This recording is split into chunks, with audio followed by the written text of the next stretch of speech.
और अनुवाद इस श्रृंखला के अंतर्गत आपका स्वागत है, अभिवादन है।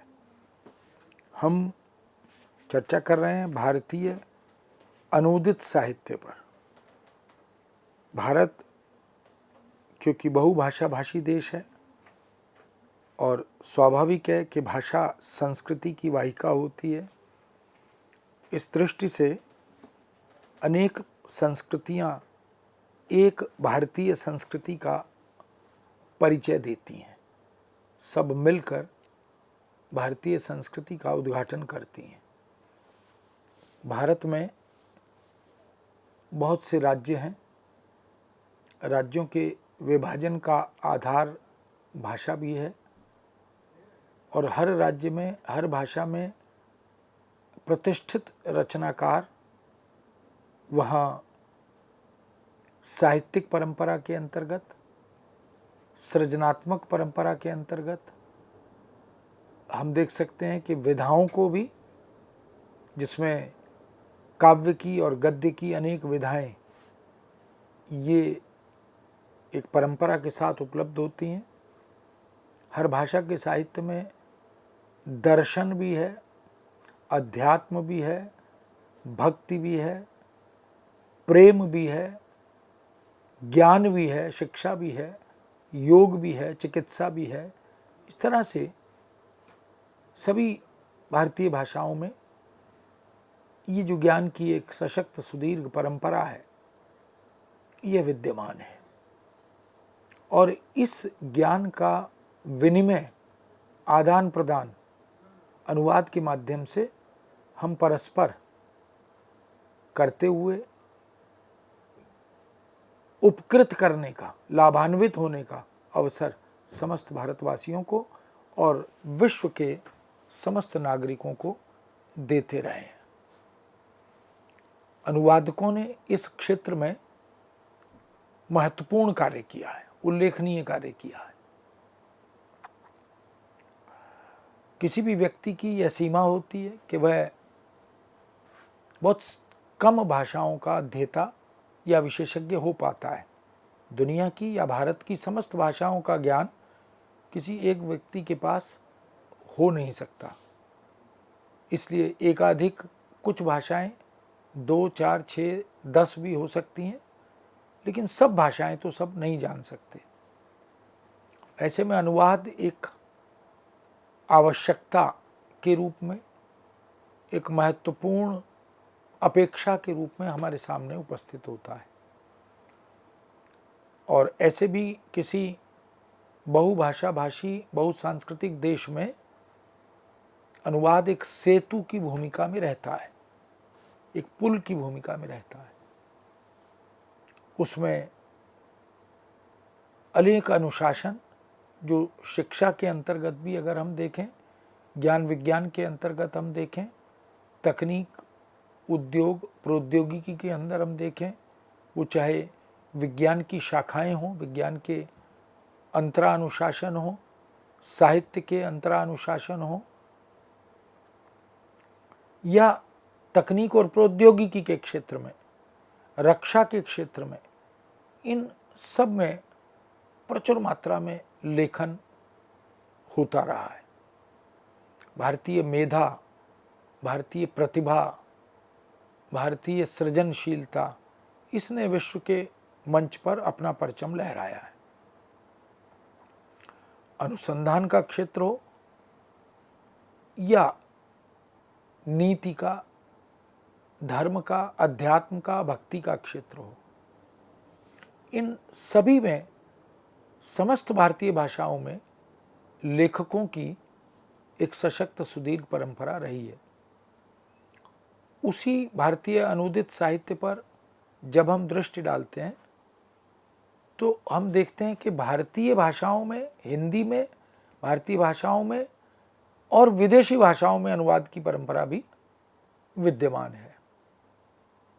हमारे देश के शिक्षाविद, भाषाविद या अन्य अनुशासनों में विशेषज्ञता रखने वाले विद्वान उन सब की उपलब्धियों को, उन सब की अनुसंधान या खोज संबंधी मान्यताओं को हमने दुनिया की भाषाओं में अनुवाद करके अपनी प्रतिभा का, अपने ज्ञान का परिचय भी दिया है।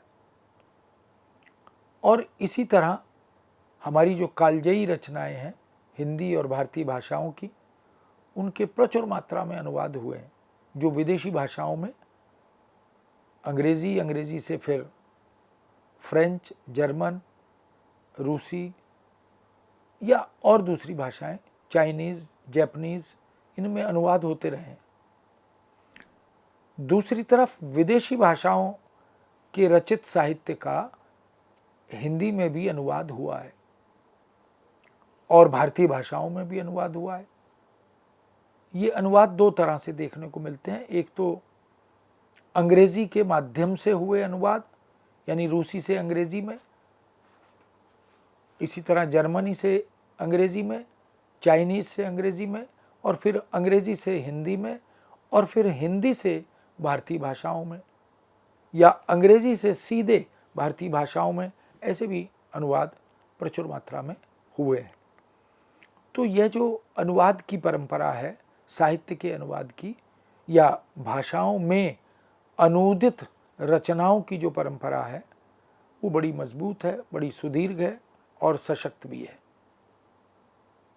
भारतीय भाषाओं और विदेशी भाषाओं के बीच अनुवाद सुनियोजित ढंग से और प्रायोजित ढंग से भी हुए हैं। बहुत से प्रकाशकों ने इस क्षेत्र में महत्वपूर्ण कार्य किया, उल्लेखनीय अवदान किया। बहुत से साहित्यकारों ने, बहुत से अनुवादकों ने इस क्षेत्र में अपना उल्लेखनीय अवदान किया। और इस परंपरा को अगर हम देखें तो इसका प्रारंभ संस्कृत की रचनाओं से, रचनाकारों से, उनकी कृतियों के अनुवाद से हमारे सामने आता है। संस्कृत भाषा, हम जानते हैं कि भारत की संस्कृति की पहचान है। उसमें हमारे मूल्य, हमारी संस्कार परंपरा, हमारी साहित्य सृजन की शक्ति, प्रतिभा, इनका परिचय भी हमें संस्कृत साहित्य से मिलता है। चाहे काव्यशास्त्र हो, चाहे व्याकरण का अध्ययन हो, नाट्य सृजन हो, काव्य सृजन हो, या दूसरी विधाओं का सृजन हो, हमारी सभ्यता, हमारी संस्कृति, इसको अगर देखना है तो हम संस्कृत भाषा के माध्यम से देख सकते हैं। और संस्कृत से भारतीय भाषाओं में भी प्रचुर मात्रा में इस तरह की रचनाओं के, रचनाकारों के प्रदेय के अनुवाद हुए हैं। तो बहुत सी भारतीय और अभारतीय यानी विदेशी भाषाओं को अगर हम स्रोत देखें, उनकी जननी पर दृष्टि डालें, तो संस्कृत उसके प्रमाण के रूप में हमारे सामने उपलब्ध होती है। बहुत से देशी विदेशी भाषाओं के रूट को, यानी उनके जड़ों को, उनके स्रोतों को अगर हम देखें, तो संस्कृत भाषा ने या संस्कृतज्ञ सर्जकों ने बहुत महत्वपूर्ण काम किया है। जीवन की उपयोगिता को ध्यान में रखकर जन कल्याण को, लोकहित, राष्ट्रहित और विश्वहित, सर्वहित, इसको केंद्र में रखकर न जाने कितने चिरंतन, कितने कालजयी ग्रंथों का सृजन भी हुआ और उनका अनुवाद भी हुआ। और ये संस्कृत से हुए अनुवाद विश्व की भाषाओं में अनुदित होते चले गए। संस्कृत से हिंदी में हुआ तो हिंदी से विश्व की अन्य भाषाओं में अनुवाद हो गए। संस्कृत से अंग्रेजी में हुआ तो अंग्रेजी से विश्व की भाषाओं में हो गए। इस तरह से मार्ग अलग अलग हो सकते हैं, लेकिन रचनाएं अनूदित होकर विश्व की भाषाओं में पहुंची हैं। संस्कृत के प्राचीनतम अनुवाद को अगर हम देखें, चीनी भाषा में प्रचुर मात्रा में अनुवाद हुए हैं। हम जानते हैं कि संस्कृत भाषा से, शब्द संपदा से, रचनाओं से, कथा वस्तु से, कथानकों से दुनिया की कई भाषाओं ने प्रेरणा ली है, उनका मार्ग प्रशस्त किया है संस्कृत ने। उसमें चीनी भाषा और जर्मनी भाषा का तो विशेष रूप से उल्लेख किया जाता है। बौद्ध ग्रंथ त्रिपिटक, ये बड़ी महत्वपूर्ण रचना है भारतीय साहित्य की। और हम जानते हैं कि बौद्ध धर्म, बौद्ध दर्शन, इसने पूरे दुनिया को अभिभूत किया है, प्रभावित किया है, प्रेरित किया है। उस बौद्ध धर्म की एक महत्वपूर्ण रचना त्रिपिटक है, उसका चीनी भाषा में अनुवाद हुआ। इसीलिए हम देखते हैं कि चीन में भी बौद्ध दर्शन का प्रचुर मात्रा में प्रभाव है। अध्ययन के लिए, शिक्षण के लिए, शोध के लिए वहाँ भी एक समर्पण दिखाई देता है। और चीन के साथ साथ तिब्बत में अरबी, फारसी, ग्रीक और लातिनी, इन समस्त भाषाओं में त्रिपिटक के अनुवाद हुए हैं। इसीलिए बौद्ध धर्म, बौद्ध दर्शन धीरे धीरे दुनिया के अनेक देशों में प्रचारित प्रसारित होता गया। नेपाल भी उसी का एक उदाहरण है, भूटान भी उसी का एक उदाहरण है। ऐसे बहुत से देशों का नाम लिया जा सकता है। तो न केवल चाइनीज़ में यानी चीनी भाषा में, तिब्बती में, अरबी में, फारसी में, ग्रीक में, लातीनी में, इन सब भाषाओं में त्रिपिटक के अनुवाद हुए। न केवल अनुवाद हुए, उसकी लोकप्रियता ने, उसकी पठनीयता ने उस पर शोध के लिए भी शोधार्थियों को प्रेरित किया। जिस प्रकार संस्कृत से अन्य भाषाओं में अनुवाद हुए, उनकी एक दीर्घ और गंभीर और विस्तृत परंपरा मिलती है, वैसे ही अन्य भाषाओं से भी संस्कृत में अनुवाद की परंपरा बड़ी मजबूत, बड़ी सशक्त मिलती है। हालांकि अन्य भाषाओं से संस्कृति में जो संस्कृति का जो प्रतिबिंबन हुआ है और संस्कृत भाषा में जो अनुवाद किए गए हैं, वह उनको हम ये कह सकते हैं कि उन्होंने एक सांस्कृतिक एकता की दृष्टि से महत्वपूर्ण काम किया है। संस्कृत के बाद प्राकृत, पाली, अपभ्रंश, इनमें भी अनुवाद की ये परंपरा आगे बढ़ती दिखाई देती है। प्राकृत काल में पैशाची प्राकृत में लिखी बृहत कथा, इसके 3 संस्कृत रूपांतर मिलते हैं।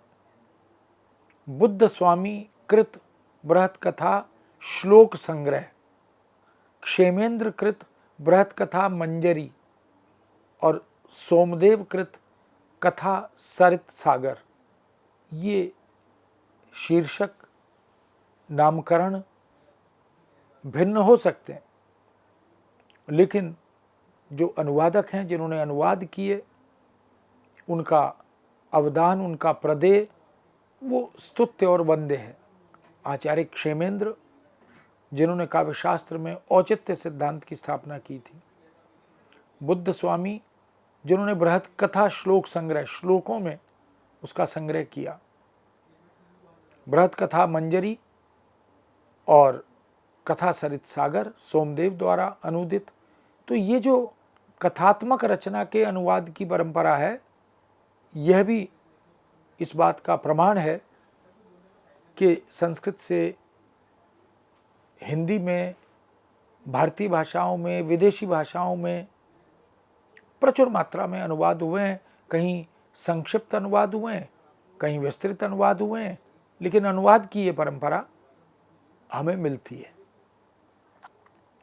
भारत प्रवासी भारत के बहुत सारे नागरिक जो दूसरे देशों में जाकर वहाँ के नागरिक बन गए, वहाँ रहने लगे।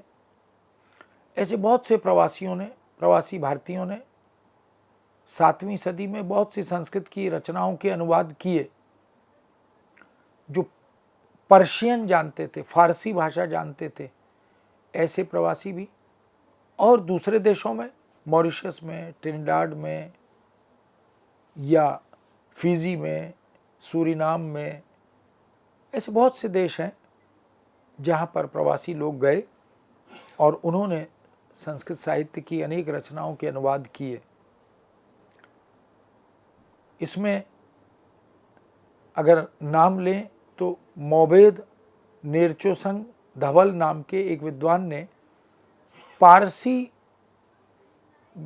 में संस्कृत और संस्कृत से पारसी इस अनुवाद की परंपरा को आगे बढ़ाया। पर्शियन या फारसी के मूल शास्त्रीय ग्रंथ अवेस्ता, इसका उल्लेख अनुवाद जगत में और साहित्यिक रचनाओं में प्रचुर मात्रा में होता है, ससम्मान होता है। अवेस्ता के एक बड़े अंश का संस्कृत में अनुवाद, जो कि मूलतः पर्शियन का यानी फारसी का ग्रंथ है, वह संस्कृत में अनुवाद हुआ। 9वीं सदी में एक पारसी विद्वान ने शिकंद गुमानीक विजार नाम का ग्रंथ लिखा था। नोर्योसंग धवल ने उक्त ग्रंथ का प्रामाणिक पाठ तैयार किया और सरल संस्कृत में स्कंद गुमानी गुजर नामक शीर्षक से उसका अनुवाद किया।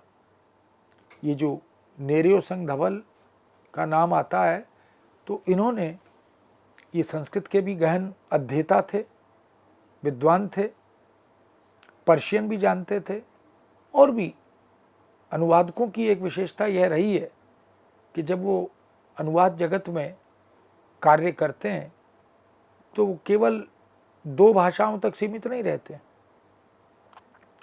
अन्य अनेक भाषाएं सीखने की, भाषार्जन की एक इच्छा, एक ललक उनके मनोमस्तिष्क में आती है। तो यह इस बात का प्रमाण है कि गेर्योसंग धवल ने जब इस ग्रंथ का पाठ तैयार किया, अनुवाद किया सरल संस्कृत में स्कंद गुमानी गुजर नाम से, तो उसकी पठनीयता बढ़ी। मध्यकाल में भी अन्य भाषाओं से संस्कृत में खूब अनुवाद हुए, जिसमें तमिल, तेलुगु, मलयालम, कन्नड़, उड़िया, गुजराती, मराठी, ऐसी बहुत सी भाषाएं। तमिल भाषा के जो आलवार भक्त हैं, उन भक्त कवियों की भक्तिमूलक पद्य रचनाओं के संग्रह को तमिल में जालियार दिव्य प्रबंधम शीर्षक से अनुवाद किया गया, अंतरित किया गया। इन भक्तिपरक पद्यों के कई अनुवाद मिले, एक नहीं अनेक अनुवाद हुए। और हम जानते हैं कि भक्ति का उद्गम दक्षिण से ही माना जाता है और फिर उत्तर भारत में धीरे धीरे उसका प्रचार होता चला गया। भक्ति की प्रेरणा, भक्ति का प्रयोजन, इन पर अलग अलग तरह से विचार किया गया है, लेकिन भक्तिपरक जो पद्य हैं, प्रबंध या मुक्तक, उनके बहुत से अनुवाद हुए हैं। उसकी एक परंपरा हमें मिलती है, इसी से उसकी लोकप्रियता बनी, इसी से भक्ति की के अनुयायियों की संख्या बढ़ी। उसमें वेंकट रामाचार्य का गीर्वाणषण कोपसहस्र की ये जो इस शीर्षक से रचना है, टी नरसिंह अयंगार, इनकी सहस्र गाथा रत्नावली, ये 1930 जब हम स्वतंत्र भी नहीं थे उस समय की रचना है। और प्रतिवादी भयंक अन्य अर्घाचार्य, इनका संग्रह 1954 में अनंग राय अनंगराचार्य 1954 में इस रचना को जिस रूप में हमारे सामने उपस्थित करा रहे हैं, उससे पाठकों का बड़ा उपकार हुआ, उल्लेखनीय है वो। तमिल के वेद के रूप में हम 4 वेदों की बात करते हैं, लेकिन तमिल में भी एक वेद का उल्लेख होता है जिसको तिरुकुरल कहते हैं। तिरुकुरल के भी एकाधिक अनुवाद हुए। तिरुकुरल ने पाठक समुदाय में बड़ी लोकप्रियता अर्जित की।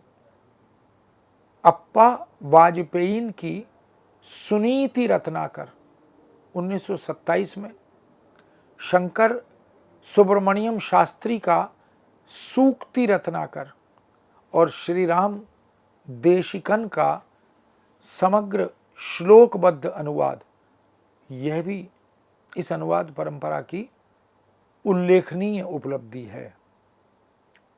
तिरुकुरल ने तो हिंदी में और भारतीय अनेक भाषाओं में अनुवाद के बाद बड़ी लोकप्रियता और ख्याति अर्जित की।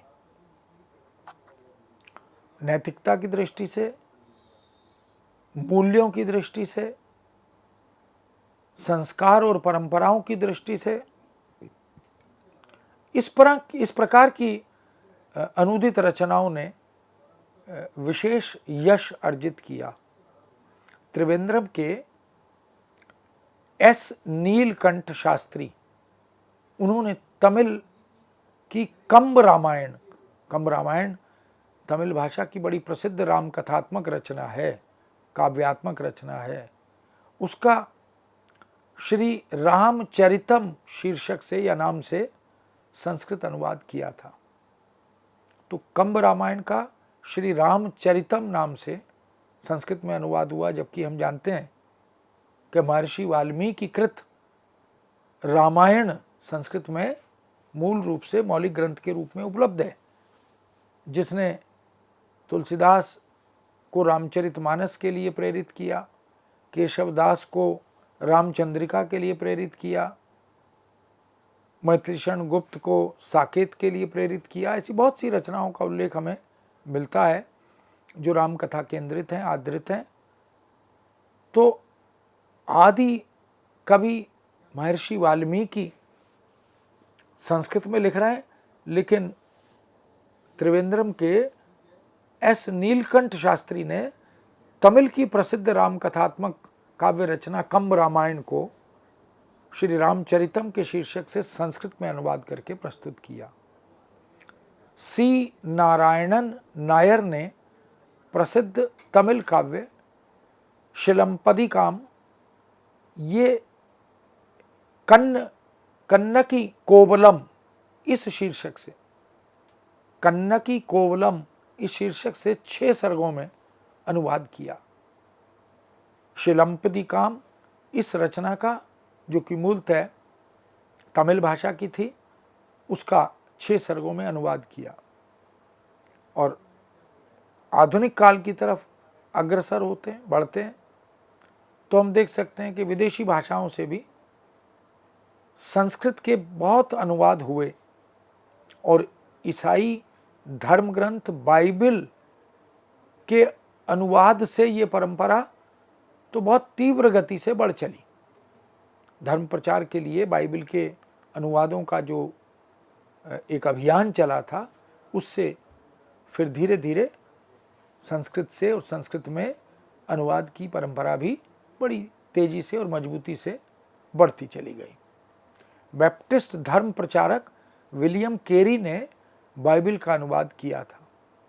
जर्मनी के कार्ल कॉपेलर, जो जिनका समय 1840 से 1925 माना जाता है, उन्होंने भी होम एस्किलस, यूरोपिडीज आदि प्राचीन ग्रीक कवियों की काव्य नाटकों का भी, और उन नाटकों में 100 पद्यों को चुनकर उनका भी अनुवाद किया। यवन शतकम शीर्षक से 100 पद्यों का, 100 छंदों का कह सकते हैं, अनुवाद किया। इससे ये पता लगता है कि अनुवाद की ये परंपरा बड़ी तीव्र गति से प्रारंभ हुई, अग्रसर हुई, गतिशील हुई और बहुत से अनुवादकों ने इस क्षेत्र में अपना योगदान किया। मित्रों, इस विषय को हम यहाँ विराम देते हैं, पुनः आपके समक्ष उपस्थित होंगे। आज्ञा दीजिए। नमस्कार।